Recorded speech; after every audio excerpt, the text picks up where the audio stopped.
அண்ணாமலை போதை ஒழிப்பு மாநாடு இந்த மாதிரி தாக்கம் வந்திருக்கு சார். ஒரு பேசு பொருள் ஆயிருக்காரு. வி த லீடர்ஸ் அப்படின்ற அந்த தலைப்பு அந்த அமைப்புல நிறைய பேர் பழைய பாஜக தலைவரா இருக்கிறாங்க. இப்போ அவங்கெல்லாம் வி த லீடர்ஸ் அப்படின்னு சொல்லி சமூக வலைத்தளத்துல கேட்டு ஒரு பேசு பொருள் இருக்கிறது. பாஜக கட்சியின் மீது பெரிய விமர்சனத்தையோ பெருசா ஏதோ தவறுதலா சொல்லல. தாவேக்காவை மயிலர்கள் வருடி கொடுக்குறார். வருடி கொடுக்கறதும் எல்லாமே என்ன பண்றாருன்னா அவங்களுக்கு இன்னும் கொஞ்சம் நாள் கொடுக்கணும் அப்படின்றார். அவருக்கு என்னன்னா இன்னைக்கு இதுல விஜய் சாரை பத்தி பேசுறதுக்கு ஒரு கூச்சம், ஒரு தயக்கம், ஒரு பயம். விஜய் கிட்ட இருக்கிறதுல ஜென்சி கிட்ஸ் அவங்களை ஈர்க்கிறதுக்காக விஜய் ஆதரவு மாதிரி பேசி ஈர்க்க பார்க்கிறார் அப்படிங்கிறார். அங்கிருந்து திருடுறது, இங்கிருந்து உருவுது, அங்கிருந்து துண்டு போட்டு மப்ளர் போட்டு இழுக்கிறது, அது ஒரு மலிவான அரசியல் சிந்தனை. உங்களுக்கு உண்டான பாதை, உங்களுக்கு உண்டான கொள்கை, நீங்க பேசக்கூடிய அரசியல் நீங்க தீர்மானித்து நீங்க ஒரு தாக்கத்தை ஏற்படுத்தி பண்ணணும். இதெல்லாம் எப்படின்னா லெகசி திருட்டு என்று ஆங்கிலத்தில் சொல்வார்கள். அண்ணாமலையோ இல்ல விஜய் அவர்களோ தூய்மை புதுமை பேசக்கூடியவர்கள் ஒரு குண்டூசியை நவுத்துனாங்களா இந்த 2 மாசத்துல? 31ல நம்ம புரட்சி அப்படிங்கிறாரு. இது எப்படி புரிஞ்சுக்கலாம்? அது படம் ஒரு மாதிரி எடுத்துட்டு போறாரு. நான் உங்களுக்கு போட்டி, நீங்க ஒழுங்கா இருக்கிறீங்களா நான் செக் பண்ணி பார்ப்பேன், நீங்க சரியா பண்ணனா 31 உங்களை தோக்க வச்சிருவேன் அப்படின்னு மெசேஜ் சொல்றாரு. யாருக்கு? அண்ணாமலைஜி விஜய்ஜிக்கு அன்பா சொல்றாப்புல. இவங்க 2 பேரும் அன்பா அரசியல் பண்றவரெல்லாம் உதயநிதி ஸ்டாலின், அப்புறம் எடப்பாடி பழனிசாமி பம்பரம், கோலி, கிட்டி புல்லு, காத்தாடி எல்லாம் விட்டு இருப்பாங்க. அரசியல் பண்ண மாட்டாங்க. டிடிவி எல்லாம் அவர் என்ன பண்றாரு, மாங்காய்ச்சி விளையாடலாம்னு சொல்லிட்டு போயிடுவாரு. அன்புமணி ராமதாஸ் அப்படியே மாம்பழம் வாங்கி வித்து மாம்பழம் வியாபாரம் பண்ண போயிடுவாரு. சீமான் இப்படியே கத்தியே பேச்சாளரா மாறிடுவார். அப்படிதான் இப்ப ஒரு நரேட்டிவ் செட் பண்ணிட்டு இருக்காங்க. அண்ணாமலை பாஜகவோட ஆசீர்வாதத்தோட தான் வந்ததா ஒரு பிம்பம் கட்டமைக்கப்படுது.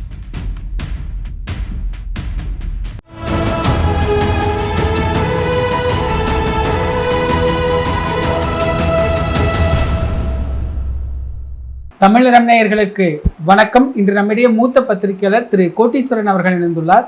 சார் வணக்கம். சார் வணக்கம். நேயர்களுக்கு அன்பு வணக்கம். அரசியல் நிகழ்வுகள் அண்ணாமலையிலிருந்து தொடங்கலாம்னு நினைக்கிறேன் சார். அண்ணாமலை ஒரு போதை ஒழிப்பு மாநாடு அப்படின்னு பொள்ளாச்சியில் நடத்தி முடித்திருக்கிறார். இந்த மாதிரி தாக்கம் வந்திருக்கு சார். ஒரு பேசு பொருள் ஆயிருக்காரு. அண்ணாமலை வி த லீடர்ஸ் அப்படின்ற அந்த தலைப்பு அந்த அமைப்பில் அதில் என்ன பார்த்தீங்கன்னா நிறைய பேர் பழைய பாஜக தலைவராக இருக்கிறாங்க. இப்போ அவங்கெல்லாம் வி த லீடர்ஸா அப்படின்னு சொல்லி சமூக வலைத்தளத்தில் கேட்டு ஒரு பேசு பொருள் இருக்கிறது. ஸோ அது முதற்கட்ட பார்வை. 2ஆம் கட்ட பார்வை பாஜக கட்சியின் மீது பெரிய விமர்சனத்தையோ பெருசாக ஏதோ தவறுதலாக சொல்லலை. ஏன்னா மேபி அவர் இருந்த கட்சி அதனுடைய நம்பிக்கையின் அடிப்படையில் அது சொல்கிறார். அது 2வது பார்வை. 3வது பார்வை தாவேக்காவை மயிலர்கள் வருடி கொடுக்குறார். வருடி கொடுக்குறதும் எல்லாமே என்ன பண்ணுறாருன்னா அவங்களுக்கு இன்னும் கொஞ்சம் நாள் கொடுக்கணும் அப்படின்றாரு. சரி, இப்போ நாள் கொடுக்குறோம் அப்படின்றது பார்த்தா அப்போ ஒரு சில பிரச்சனைகள் நடக்குது. உதாரணத்துக்கு அவர் காவல்துறை அதிகாரியாக இருந்தார். திருவள்ளூரில் 15 சவரம் நகை போட்டிருந்த ஒரு அம்மா கிட்ட ஒரு 55 வயதில் இறங்கியிருக்கும். பாவிங்க அதாவது செயினுக்காக நகைக்காக பிளான் பண்ணி அவங்க வீட்டில் அவங்க தனியாக இருப்பாங்க. அவங்க கணவர் ஒரு காய்கறி வியாபாரம் பண்ணுறாரு. எப்போ இந்த வயதான தம்பதியினர் தனியாக இருப்பாங்கன்னு தெரிஞ்சு மாவு வாங்குற மாதிரி வீட்டுக்குள்ளே போய் கொலையை பண்ணிட்டு நகையை திருட்டு போயிட்டாங்க. இப்போ இது மாதிரிலாம் நடக்குது. இதுக்கெல்லாம் இப்படி டைம் கொடுப்போமா? அப்போது அதே மாதிரி ஸ்கூலு காலேஜ்லலாம் காலேஜ் கூட பரவாயில்ல, ஸ்கூல்லலாம் போய் குழந்தைகளை போய் குழந்தைகிட்ட அரசியல் பேசுகிறோன்ற பேரில் விஜய் அவர்களோட பாட்டு போட்டு ஆடல் பாடல் நிகழ்ச்சி, குத்தாட்டம், அதுக்கப்புறமா புஸ்தகத்துலலாம் விஜய் சாரோட ஃபோட்டோ, அதுக்கப்புறம் இப்போ என்னென்னா மாறுவேட போட்டியிலலாம் முதலமைச்சர் விஜய் போன்ற குழந்தைகள் எல்லாம் அப்பியர் ஆகிறாங்க. இப்போ இதெல்லாம் இப்படி நேரம் கொடுக்கலாமா? அப்போது எதுக்கு நேரம் கொடுக்கணும், எதுக்கு நேரம் கொடுக்கூடாது? மேகதாதுலேருந்து பிரச்சனை, தண்ணி வரல, அதுக்கு நேரம் கொடுக்கலாமா? இது தெரியல. அவருக்கு என்னென்னா இன்றைக்கி இதில் விஜய் சாரை பற்றி பேசுகிறதுக்கு ஒரு கூச்சம், ஒரு தயக்கம், ஒரு பயம். அதனால் பேசலை. கூட்டி கழிச்சு பார்க்கும்போது இந்த அரசியல் தான் அவர் பேசியிருக்கார். அதை தாண்டி ஒரு பெரிய அன்றைக்கி ஒரு நாளைக்கு பேசு பொருள் ஒரு கூட்டம் போட்டிருக்கார், கூட்டத்தை செய்திருக்கார். 4வது அதில் என்னோட பார்வை என்னென்னா அண்ணாமலை அவர்கள் பேச்சை கேட்கறதுக்கும் அண்ணாமலை நம்பி வந்தவர்களுக்கு தாவேக்காவை விட அரசியல் புரிதல் அதிகம். அதுவும் நான் பார்க்குறேன். ஸோ இந்த 4 விஷயம் தான் நான் அதில் பார்க்குறேன். இதில் நீங்கள் சொன்ன மாதிரி ஒரு பெரிய சர்ப்ரைஸ். தாவேக்காவை விமர்சிக்காமல் தாவேக்கா மினிஸ்டர் எல்லாம் புதுசாக வந்திருக்கிறாங்க.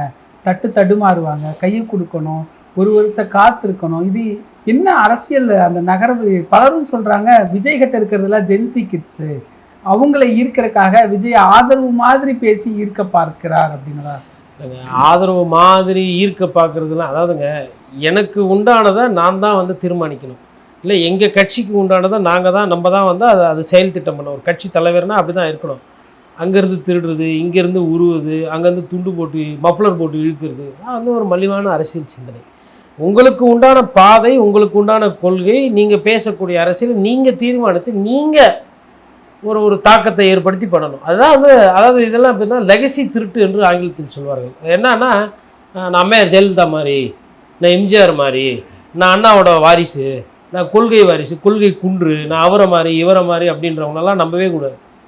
அவர்கள் பாதையில் நான் பயணம் பண்ணுறேன், அவங்க போட்ட வழியில் அந்த விதையில் உருவான கொள்கையில் நாங்கள் பயணம் பண்ணுறன்றது வேறு. இப்போ ஐயா நல்லக்கண்ணு இருக்கார். ஐயா நல்லக்கண்ணு மாதிரி இன்னொருத்தர் பிறந்து வர முடியுமான்னு எனக்கு தெரியாது. ஐயா அப்துல் கலாம் மாதிரி, நம்ம தாத்தா மாதிரி இப்போ சமீபமாக பார்த்த எடுத்துக்காட்டு இல்லை, இதுக்கு முன்னாடி இருந்த எடுத்துக்காட்டுனா ஐயா காமராஜர், கக்கனு, அதுக்கப்புறமா அறிஞர் அண்ணா. அந்த வழியில் நாங்கள் போகிறவங்களை பின்பற்றுன்றதுல எனக்கு பிரச்சனை கிடையாது. ஆனால் இவங்க என்ன பண்ணுறாங்கன்னா, நான் தான் எம்ஜிஆர், அம்மையார் ஜெயலலிதாவோட அந்த பாசமும் அப்புறம் எம்ஜிஆர் கிட்ட தைரியமும், எம்ஜிஆர் கிட்ட இருந்த பாசமும் என்கிட்ட இருக்குன்னு. இதெல்லாம் யார் தைரியத்துக்கும் பாசத்துக்கும் அளவுகள் வச்சு அளந்தாங்கன்னு தெரில. அப்போ இந்த மாதிரி ஒரு குரூப் சுற்றுறாங்க. அப்போ அவங்க கிட்ட இருக்கிற ஓட்டை பிடுங்கிறதுக்கு இந்த ஜென்சி அரசியல் அப்படின்னா, சுலபமாக சொல்லலாம், ஜென்சி அரசியல் என்பது சுலபமான அரசியல். அவங்கள வந்து நீங்கள் கொஞ்சம் ஈஸியாக வந்து மடைமாற்றம் பண்ணலாம். அவங்களுக்கு பிடிச்ச மாதிரி ஒரு 2 பாட்டு, அவங்களுக்கு பிடிச்ச மாதிரி ஒரு 2 நடிகர்களை கூட்டு வந்து சேர்க்கலாம். அவங்களுக்கு வந்து இப்போ உதாரணத்துக்கு இப்போ கரண்ட் பிரச்சனை அப்படின்னு எடுத்திங்கன்னா, ஒரு ஜென்சிக்கோ இல்லை பூமர் ஸ்டேஜை தாண்டின இல்லை ஒரு 40-45 வயசு இருக்கக்கூடியவர்களுக்கு இருக்கக்கூடிய அனுபவம் என்பது வேறு. இப்போது கரண்ட்டு கட்டாகி போய் வருதுன்னா, ஸ்கூலுக்கு போகிற பசங்க என்ன பண்ணுவாங்க, அப்படி இப்படி அசதியில் தூங்கிடுவாங்க. ஆனால் வேலைக்கு போகிறவங்க உடம்பு உடைச்சிட்டு வரவங்களால அப்படி தூங்க முடியாது கரண்ட்டு போயிடுச்சுன்னா. சரி, ஒருவேளை லோ வோல்டேஜ், அவங்க என்ன நினைப்பாங்க, ஏதோ இஎம்ஐயில் ஒரு ஏசியை போட்டிருக்கோம், வந்தவொடனே அதை அமுக்குப்பா, கிளைமேட் சேஞ்ச் ஆகுது, மண்ணாங்கட்டி ஆகுது, நான் வந்து கிளைமேட் சேஞ்சை உடைக்கிறேன், இந்த ஏசியை போட்டுட்டு இன்றைக்கி நைட் நான் குழுன்னு தூங்கணும். இந்த மாதிரி எனக்கு வந்து ஒரு வருஷம் பூரா இந்த கோடை காலத்தில் இந்த பிரச்சனைகள்லாம் இருக்கும். அந்த ஏசியை போடணும். ஏசியை போட்டோன்னா அது லோ வோல்டேஜ், ஒன்றும் ஏசி எடுக்கலை, இல்லை ஏசி வந்து வேலை செய்யலை, கரண்ட்டே இல்லாமல் எல்லாம் பற்றிக்கிட்டு போகுது ஒரு சில நேரத்தில். ஏன்னா அந்த வோல்டேஜ் ஃப்ளக்ஷனில் வந்து இல்லை ஸ்டெபிலைசர், டிவி போகுது, நிறைய இடத்துல ஃப்ரிட்ஜு போகுது, இதெல்லாம் நடக்குது. இதை பற்றின ஜென்சி கிட்ஸுக்கெல்லாம் புரிதலே கிடையாது. 200 யூனிட் ஃப்ரீ சொல்லியும் அந்த யூனிட் கணக்கு போட்டோம் கரண்ட்டு பில்லு கூட வருதுன்னு நிறைய பேர் பேசுகிறாங்க. ஒரு பத்திரிகையாளராக என்கிட்ட நிறைய பேர் சொல்கிறாங்க. அப்போ அந்த 200 யூனிட் எங்கே போச்சு? சரி, கோடை காலம் அதனால் ஏறிச்சு, சரி கோடை காலம் அதனால் ஏறினாலும் போன கோடை காலத்தோடு நான் பார்க்கும்போது 200 யூனிட் கழியும் போது வரணும்ல. அப்போ என்னன்னா, நீங்கள் கொடுத்த 200 யூனிட் வந்து எல்லாருமே அதுக்கு மேலே தான் செலவு செய்கிறாங்க. அப்போது பார்க்கும்போது வந்து அரசுக்கு இவ்வளோ இழப்பு, இவ்வளோ அதாயிடுச்சு நாங்கன்னா, அப்போது கம்மியாக ஆல்ரெடி விளிம்பு நோட்டு கீழே இருந்து கம்மியாக கரண்ட் யூஸ் பண்ணுறாங்க இல்லைங்களா, அவங்களுக்கு தான் அது போகுது. அப்போ நடுத்தர வர்க்கத்தில் இருக்கிறவங்களோ இல்லை மாற்றோன்னு சொல்லி பேசிக்கிட்டு இந்த ஃபேஸ்புக்கில் இன்ஸ்டாவில் ஃபயர் விட்டவங்களுக்கெல்லாம் வந்து பெரிய கிடையாது. இப்போ இதெல்லாம் வந்து ஒரு 35லேருந்து 45 வயசு இருக்கிறவங்களும் இந்த பஞ்சாயத்து புரியும். 18, 19 இருந்து 24, 25 வயசில் இருக்கவங்களுக்கு தெரியாது.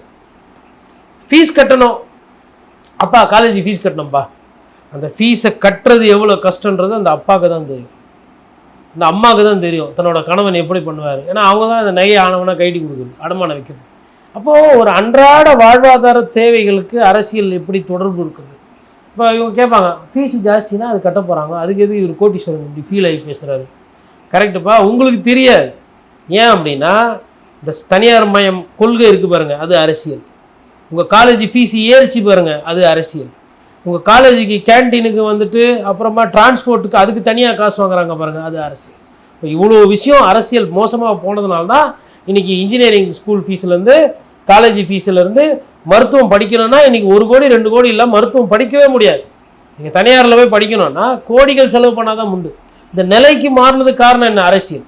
அப்போ மாற்றம் சொல்லி வந்தவர் இந்த நோக்கத்தில் எங்கன்னா பயணம் பண்ணுறாரா? ஒரு கொள்கை முடிவு தமிழ்நாட்டில் ஃபஸ்ட்டு ஆரம்பிக்கிறோம். இனிமேல்ட்டு வந்து இன்ஜினியரிங் காலேஜெலாம் வந்து நாங்கள் படிப்படியாக வந்து க்ளோஸ் பண்ணிவிட்டு அரசே நடத்தப்போம். இனிமேல் வந்து தனியார் மருத்துவக் கல்லூரியோ ப்ரைவேட் இன்ஜினியரிங் காலேஜ் இருக்காது. நான் என்ன சொல்கிறேன்னா, படத்துலலாம் என்னென்னமோ காட்டுறீங்க, அதாவது ஹெலிகாப்டரில் தொங்கின்னு போயெல்லாம் சண்டை போடுறீங்க விமானத்தில், அதுக்கப்புறம் ராக்கெட் லான்ச்சரை காலையில் 8 உதைக்கிற மாதிரிலாம் காட்சி வருது, அப்படியெல்லாம் பண்ணுறீங்க, என்னென்னமோ பண்ணுறீங்க படத்தில். இப்போ நான் என்ன கேட்குறேன்னா, இப்போது அமெரிக்கா போன்ற நாடுகளில் வந்துட்டு அரசே இந்த மாதிரி கல்லூரிகளை நடத்துறது எல்லாம் இருக்கணும் போது ஏன் தமிழ்நாடு ஒரு முன்மாதிரியாக இருக்கக்கூடாது? ஒன்றும் கிடையாது, simple. Private engineering college, private medical college நடத்தினா உனக்கு கரண்ட்டு பில்லு 3 மடங்கு ஜாஸ்தி, சொத்து வரி 10 மடங்கு ஜாஸ்தி, நீ வச்சுன்னு போகிற வண்டிக்கு ஆர்டிஓ டேக்ஸு பல மடங்கு ஜாஸ்தி போட்டு தள்ளி ஹெவி டேக்ஸ் போடு. அந்த வியாபாரமே வேணான்னு சொல்லிட்டு துண்டை காணும் துணியை காணும் அந்த இன்ஜினியரிங் காலேஜ் கவர்மெண்ட்கிட்ட சரண்டர் பண்ணிட்டு போகலன்னா நான் என் பேரை மாற்றிக்கிறேன். அப்போ அந்த எண்ணம் இருக்கா? இப்போ ஜென்சி பற்றி பேசுகிறீங்கல்ல, நான் பேசுறது முழுசாக வந்து இளைஞர்கள் சம்மந்தப்பட்ட சப்ஜெக்ட். அப்போ ஒரு இன்ஜினியரிங் காலேஜ் தனியார், அதாவது என்னன்னாங்க, கவர்மெண்ட் காலேஜுக்குள்ளே 1 2 3 4 5 இருக்கலாம், தப்பு கிடையாது. இப்போ நாளைக்கு வந்து கவர்மெண்ட் காலேஜ் நல்லா இருக்குன்னா அங்கே வந்து என்ன HCL, இன்ஃபோசிஸ், விப்ரோலாம் வந்து இது நடத்த மாட்டாங்களா? ரெக்ரூட்மெண்ட் நடத்த மாட்டாங்களா? கேம்பஸ் டிரைவ் நடக்காதா? அப்போ இதெல்லாம் வச்சுட்டு வியாபாரம் நடக்குது. இந்த வியாபாரத்தை கேட்குறது யாரு? இந்த வியாபாரிகள் தான் ஒவ்வொரு கட்சியிலையும் ஊடுருவி அந்த வியாபாரம் பண்ணுறவன் தான் கூட்டணி வரான், இங்கேருந்து அங்கே போகிறான், அங்கேருந்து இங்கே வரான், அந்த மருத்துவமனை போய் வெளிநாட்டில் அட்மிட் ஆகிக்கிறாங்க. இதெல்லாம் நடக்குதுல்ல. இந்த அரசியலை எதிர்த்து அண்ணாமலையோ இல்லை விஜய் அவர்களோ தூய்மை புதுமை பேசக்கூடியவர்கள் ஒரு குண்டூசியை நவுத்துனாங்களா இந்த 2 மாதத்தில்? இதில் ஒரு டைம் பீரியட் சொல்கிறாரு சார். ஒன்று வந்து 1 வருஷம் இவங்களுக்கு கொடுக்கணுங்கிறாரு, 31 நம்ம புரட்சி அப்படிங்கிறாரு. இது எப்படி புரிஞ்சுக்கலாம்? அது படம் வந்து ஒரு மாதிரி எடுத்துகிட்டு போகிறாரு. அதாவது இது வந்து அவங்களுக்கு டைம் கொடுக்கணும், அவங்க ஓகே, இப்போ அவங்கள நான் விமர்சனம் பண்ண தயாராகல, ஆனால் 31 நாங்கள் வந்துடுவோம் அப்படின்னா என்ன அர்த்தம்னா, நான் வந்து உங்களுக்கு போட்டி நீங்கள் ஒழுங்காக இருக்கிறீங்களா நான் செக் பண்ணி பார்ப்பேன், நீங்கள் சரியாக பண்ணனா 31 உங்களை தோக்க வச்சிருவேன் அப்படின்னு மெசேஜ் சொல்கிறாரு. யாருக்கு? அண்ணாமலைஜி வந்து விஜய்ஜிக்கு அன்பாக சொல்கிறாப்புல. இவங்க 2 பேரும் அன்பாக அரசியல் பண்ணுறவரெல்லாம் உதயநிதி ஸ்டாலின், அப்புறம் எடப்பாடி பழனிசாமி, அதுக்கப்புறம் அண்ணாமலையெல்லாம் வந்து பம்பரம், கோலி, கிட்டிப்புல், காத்தாட்டிலாம் விட்டுன்னு இருப்பாங்க, அரசியல் பண்ண மாட்டாங்க. டிடிவி எல்லாம் வந்துட்டு அவர் என்ன பண்ணுவார், மாங்காய்ச்சி விளையாடலான்னு சொல்லிட்டு போயிடுவார். இவங்க தான் இந்த 3 பேர் தான் அடுத்து அரசியல் பண்ண போகிறாங்க. யார் யார்? உதயநிதி, அதுக்கப்புறமா வந்து அண்ணாமலைஜி, அதுக்கப்புறமா வந்து விஜய்ஜி. மிச்சவங்களுக்கெல்லாம் அரசியலில் வந்து எதுவுமே கிடையாது. அன்புமணி ராமதாஸ் வந்து அப்படியே மாம்பழம் வாங்கி விற்று கல் கில்லு வச்சோ இல்லை அப்படியே நேச்சுரலாக பழுக்க வச்சோ அவர் மாம்பழம் வியாபாரம் பண்ண போயிடுவார். சீமான் வந்துட்டு இப்படியே கத்தியே பேச்சாளராக மாறிடுவார், ஃபுல் டைம் பேச்சாளர். எங்கன்னா தமிழ் தேசியம் பற்றி பேசணும்னா உலகளவில் எங்கன்னா அரங்கத்தில் கூப்பிட்டாங்கன்னா போய் பேசிட்டு வந்துடுவார். இவருக்கு அதுக்குள்ளே இவர் டிடிவிக்கும் வயசாகி போயிடும். எடப்பாடி பழனிசாமிக்கும் அவரும் வந்து இல்லைப்பா என்னப்பா அரசியல்லாம் மோசமாக போச்சு, அம்மா காலத்திலோட போதும், எனக்கு வயசாகிடுச்சுன்னா அவரும் ஒதுக்கிடுவார். அப்படி தான் இப்போ ஒரு நரேட்டிவ் செட் பண்ணிகிட்டு இருக்கிறாங்க. அதாவது ஜென்சி வந்து இந்த 3 பேரை தான் பார்க்குது, மற்றவங்கலாம் இல்லைன்னு. நேரம் வாய்ப்பு வரும்போது எப்படி வேணால் மாறும். டிடிவி தினகரன் ஆர்கே நகரில் இடைத்தேர்தலில் ஜெயித்த போது டிடிவின்னாங்க, அப்புறம் டேக் ஆஃப் ஆகலை. ஐயா ஓ பன்னீர்செல்வத்துக்கு அந்த முதலமைச்சர் பதவி வந்த உடனே அது ராஜகிரண் மாதிரி அவர் தான் அடுத்து எல்லாமே, பாண்டிய நாடு தேவர் மகன் ஸ்டைலில் இருக்கிறாரு அப்படின்ற மாதிரி அந்த ஒரு சில பாடல்கள்லாம் போட்டு பூஸ்ட் கொடுத்தாங்க. இபிஎஸ் வந்தோன்னா இரும்பு மனிதர், கரும்பு மனிதர், அப்படி சேலத்து சிங்கம் அப்படி இப்படின்னு பில்டப் கொடுத்து அவரையும் ஒன்றும் இல்லாமல் போச்சு. வைகோ அப்போவே பயங்கர பில்டப்பு இது. அப்புறம் விஜயகாந்த் அவர்கள், அப்புறம் கமல் அவர்கள், டார்ச்சு மக்கள் நீதி மையம், அங்கே அடிக்கிறது இங்கே அடிக்கிறது எங்கெங்கேயோ அடிக்கிறது டார்ச்சு. அப்புறம் இப்போ டார்ச்சுக்கு வேலையே இல்லாமல் நிற்கிது. அதனால் இது வந்து ஒரு வட்டம், ஒரு சைக்கிள். இந்த சைக்கிளில் இப்போ விஜய் சார் இருக்கார். இதை தக்க வைக்கிறதுக்கு அதற்கேற்ற உழைப்பு, அதற்கேற்ற முக்கியத்துவம் இருக்கணும். அப்புறம் ஸ்டாலின் சார், அவரை மறந்துட்டோமே, 2.0 லோடிங், கொளத்தூரில் சிக்கல் கவனிக்கல. அப்போது நான் என்ன சொல்கிறேன்னா, இதெல்லாம் வந்து ஒரு ஃபேஸ். ரஜினி சார் சொல்லுவார், அதாவது அவங்கவுங்க காலத்தில் அவங்கவுங்க அந்த இடத்துல பீக்கில் இருப்பாங்க. அந்த காலம் எவ்வளோ நாள், அதை தக்க வைக்கிறதுக்கு என்ன பண்ணுறாங்க அப்படின்றது நமக்கு தெரியாது. ஆனால் அந்த காலம் வர்றதுக்கு முன்னாடி இவங்க கொடுக்குறாங்க பாருங்கள், இந்த பில்டப்பு நரேட்டிவ், இதில் தான் எனக்கு உடன்பாடு. இதில் நீங்கள் குறிப்பிட்ட மாதிரி இப்போவே விஜய் வெர்சஸ் அண்ணாமலை இதுதான் எதிர்காலம் அப்படிங்கிற மாதிரி. ஆமாம், அதுதான் அந்த நரேட்டிவ்க்கு தான் அண்ணாமலைஜி வந்து போயிட்டுருக்கிறாரு. ஏன்னா அது அந்த மாதிரி நரேட்டிவ் செட் பண்ணி அரசியல் பண்ணுறது ஈஸி. இப்போ தூய்மை பணியாளர்கள் போராட்டம் இருக்குது, அண்ணாமலை இதுவரையிலும் எங்கன்னா போய் தூய்மை பணியாளர்கள் பார்த்து கீத்தி எதனா பண்ணாரா? அதாவது திமுக ஆட்சி காலத்தில் இருந்தபோது இங்கே சென்னையில் ரிப்பன் பில்டிங் வெளியில் ரோட்டில் படுத்து கிடந்தாங்க, சோறு தண்ணி இல்லாமல் 3-4 நாள் இருந்தாங்க. தாய்மார்கள்லேருந்து அக்கா தங்கச்சிக்கெல்லாம் படுத்துருந்தாங்க. எனக்கெல்லாம் கூட மனசு கேட்காம நான் போய் நைட்டில் போய் நின்று பார்ப்பேன். அப்புறம் காலையில் நான் போய் சாப்பிட்டு கிப்ட்டு வர்றதுன்னா இல்லைப்பா நம்மப்பா அப்படின்ற மாதிரிலாம் இருப்பாங்க. அண்ணாமலைலாம் அந்த பக்கம் எட்டியே பார்க்கல.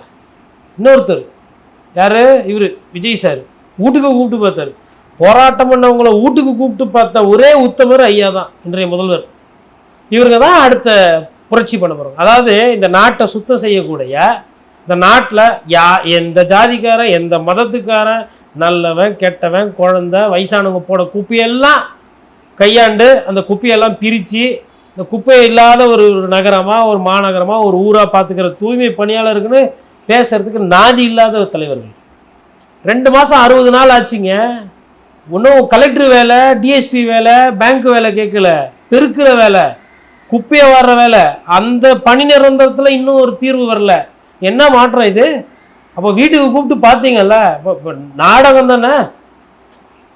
திமுக தப்புங்க, அதிமுக தப்புங்க, தூய்மை பணியாளருக்கு நிரந்தர வேலை தரல, எனக்கு புரிஞ்சிக்க முடியுது. அவங்க மேலே குற்றம் இருக்குது. அதுவும் எஸ்பி வேலுமணி போன்றவர்கள் அதை எதிர்த்தாரு.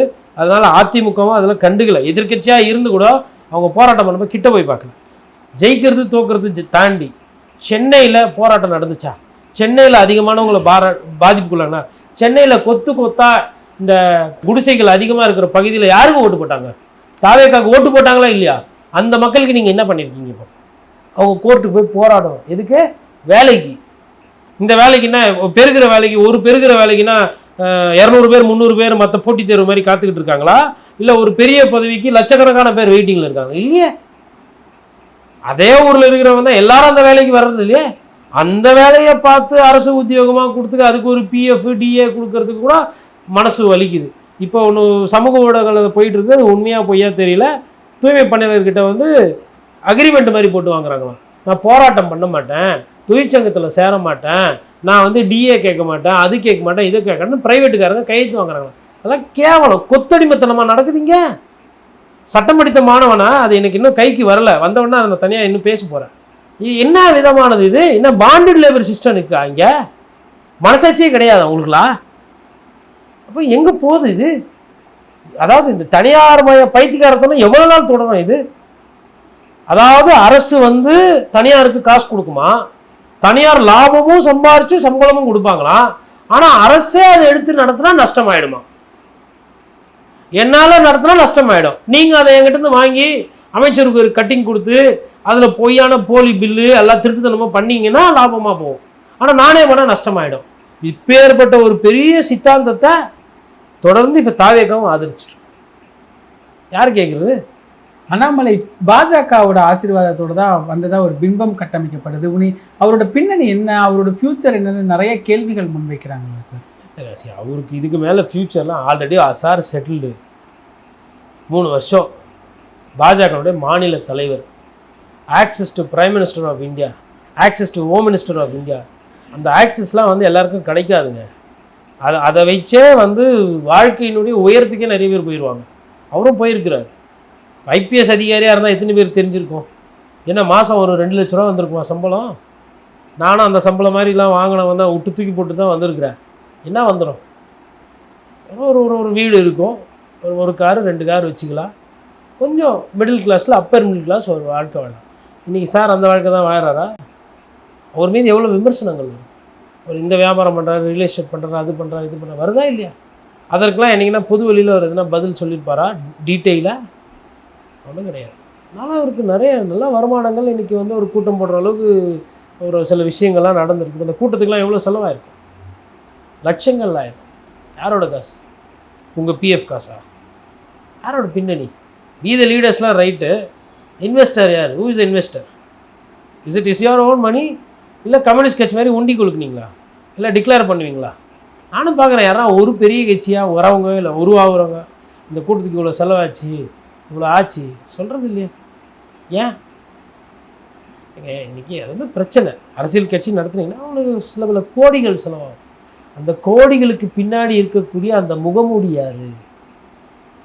கம்யூனிஸ்ட் கட்சிகள் ஒண்டி தான் அந்த விஷயத்தில் காலரை தூக்கி விட்டுட்டு சொல்லலாம். கம்யூனிஸ்ட் கட்சிக்கு அடுத்து நாம் தமிழர் கட்சி காலரை தூக்கி விட்டு சொல்லலாம். நாம் தமிழர் கட்சிக்கு வெளிநாட்டில் இருக்கிறவங்க இந்த கட்சிக்காரங்கெல்லாம் பணம் கொடுக்குறாங்க, சில்லறையாவோ ரொக்கமாவோ ஏதோ வருது, அந்த ஃபண்டிங்கில் அது நடக்குது. அவங்களே சொல்கிறாங்க திரள் நிதி நாங்கள் திரட்டுறோம். இந்த 2 பேருக்கு தான் ஏதோ ஓரளவுக்கு டிரான்ஸ்பரன்சி இருக்குது. திமுக கிட்ட தான் காசு வாங்கினாங்க, அதையும் செக்கில் வாங்குற ஒரு தைரியம் சிபிஎம்க்கு தானே இருக்குது, லெஃப்ட் பார்ட்டிஸ்க்கு. மற்றதெல்லாம் தெரியல. அதனால் இந்த நான் தூய்மை, நான் நேர்மை, நான் அமாம் சோப்பில் தான் குழந்தையிலேருந்தே குளிக்கிறேன், அதெல்லாம் புளிப்பாய் போச்சு. இதையே சொல்லி சொல்லி சொல்லி வந்தவுடனே அதை விட அதிகமாக பண்ணுறது. அதான் அப்படிதான் போகுது. நிகழ்கால அரசியல் குறித்து பல தகவல்களை பகிர்ந்து கொண்டதுக்கு நன்றி. நன்றி. இதே போன்று நிகழ்கால அரசியலின் சாரம்சங்களை அரசியல் ஆளுமைகளின் நேர்காணல் வழியே தொடர்ந்து காண தமிழ் நிறம் வலையொலியை சப்ஸ்கிரைப் செய்யுங்கள். தங்களின் மேலான கருத்துக்களை கருத்துளை பெட்டியில் பதிவிடுங்கள். நன்றி, வணக்கம்.